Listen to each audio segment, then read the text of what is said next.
Hello my dear students, I am your teacher Shulbha Sharma and today we are going to know more about lesson 6, the noun and its various types, part 2.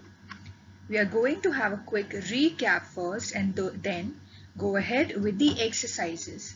So far we learned what exactly is the chapter about. The chapter is about noun. And what are its various types? The various types of nouns are common noun, proper noun, abstract noun, material noun, and collective noun. Let's know more about all the types of nouns. The first one is a common noun. So, a common noun is the generic name for a place, a person, or thing in a class or group. The next one is proper noun. So unlike proper noun, a common noun is not capitalized unless it begins with a sentence or appears in a title. While the next one, the proper noun, is a noun that identifies a single entity and is used to refer to that entity, such as London. London is a name of a place, but a particular place. Jupiter. Jupiter is among all the planets, but we are talking about specifically Jupiter. Sarah. Sarah is a name.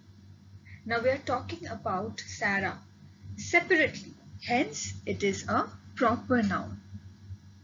And it is distinguished from a common noun, which is a noun that refers to a class of entities and may be used when referring to instances of a specific class.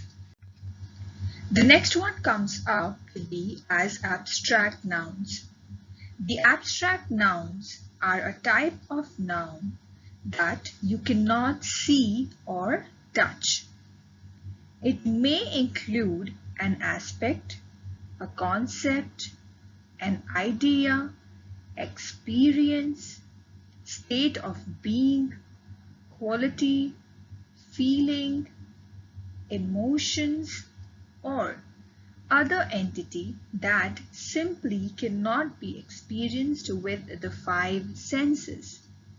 So the words that I just gave an example of, we all know the meaning of it, but little do we know how do we exactly express that. We have never seen these words, we have never touched them, yet we know what they stand for. We know the meaning of these words. Hence, this is known as an abstract noun. The nouns or the words that cannot be seen or touched. They can only be felt and known. The second last one is a collective noun.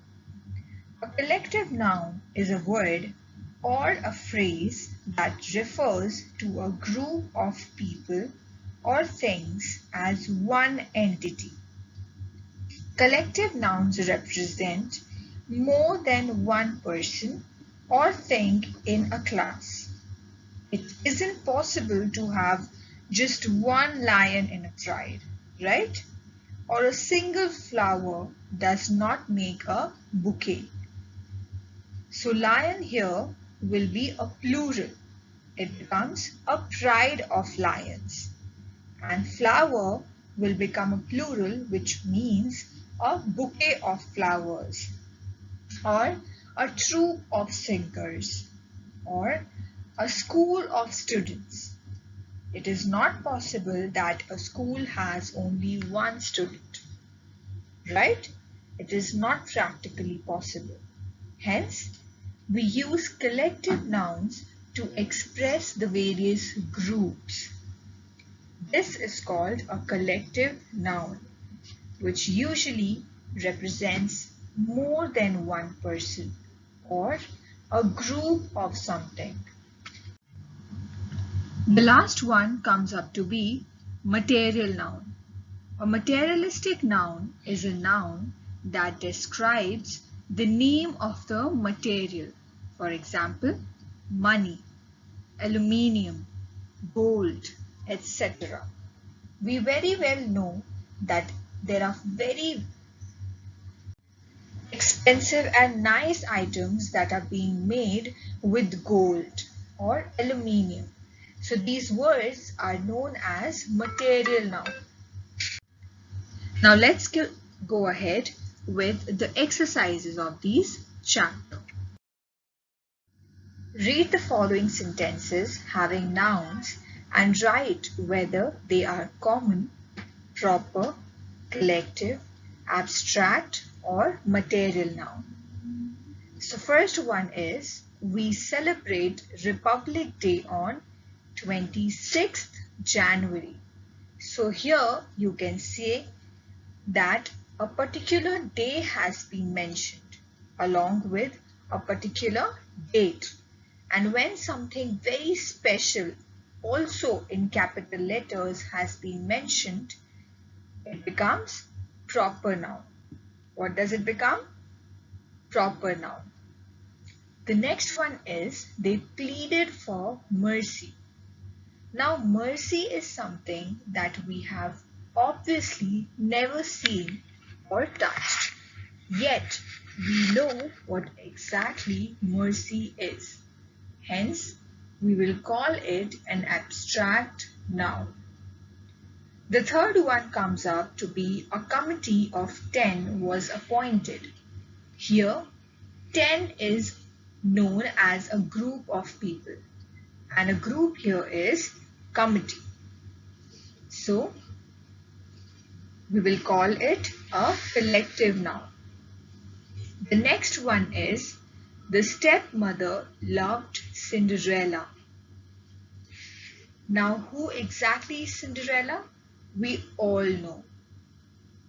Now that a special name has been mentioned, we will call it a proper noun. The last one is, gold is a valuable metal. I just mentioned in the last type of noun that it is gold and aluminium are one of the materials by which we further make another material. For example, jewelry. Hence, it is known as a material noun. Let's have a look at the next question, which states, read the following sentences having nouns and write whether they are common, proper, collective, abstract or material. So first one is, students have gone to the library. Where have they gone? Library. Is there any name, a particular name mentioned here? No. Hence, it is common noun. The next one is, patients were taken to the hospital in a fleet of ambulances. Here, we can see that ambulances is a plural word. And to describe its group, we have used fleet, which becomes a fleet of ambulances. Hence, it is collective noun. The third one is, they had acted out of compassion. Compassion here is something that we have never seen, nor we have touched. Hence, it will be called as abstract noun. The next one is, I admired the beauty of the landscape. The beauty of the landscape. Landscape is normal, but have you seen beauty? No. Have you touched beauty? Neither of it. Hence, it is a word that we understand the meaning of, but we have never touched or seen.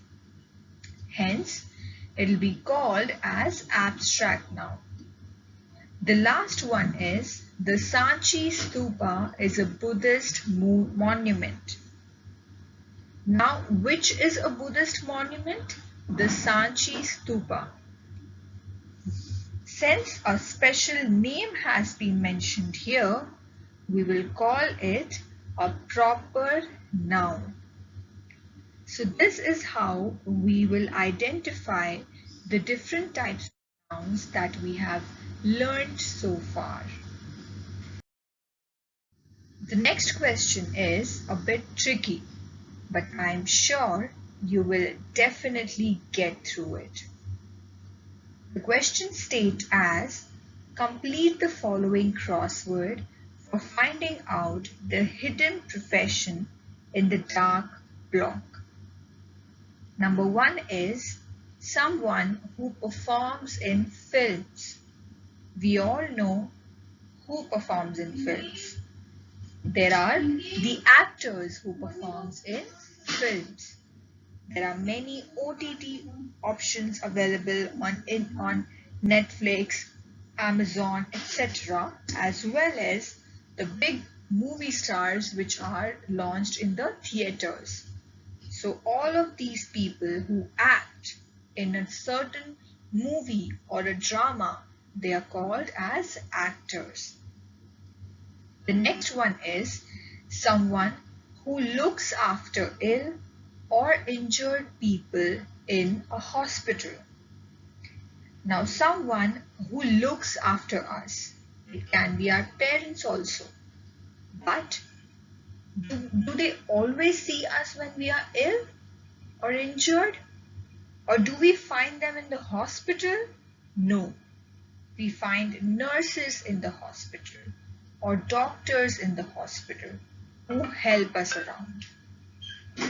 The next one is someone who works with the stone, brick or concrete that can be used in building.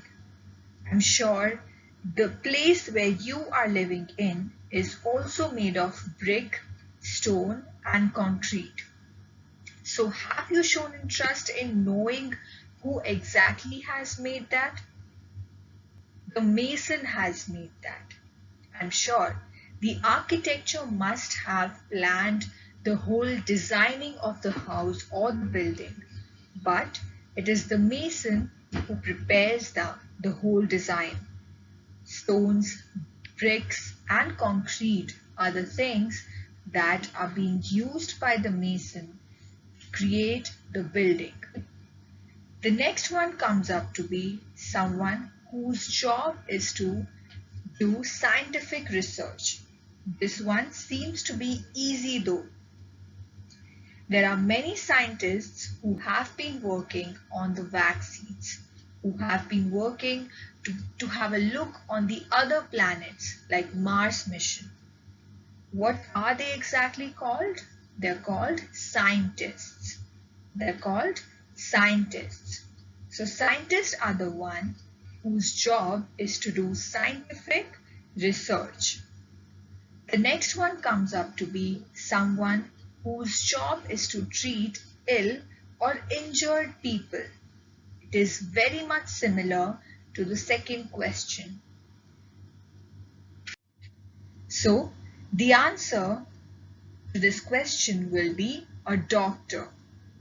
Of course, we have our parents to look after us, but it is not necessary that they can treat us when we are injured. Therefore, we need a doctor to treat us for the same.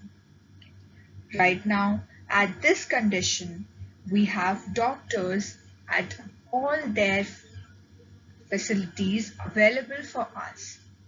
You have seen that many people have gotten affected due to the coronavirus.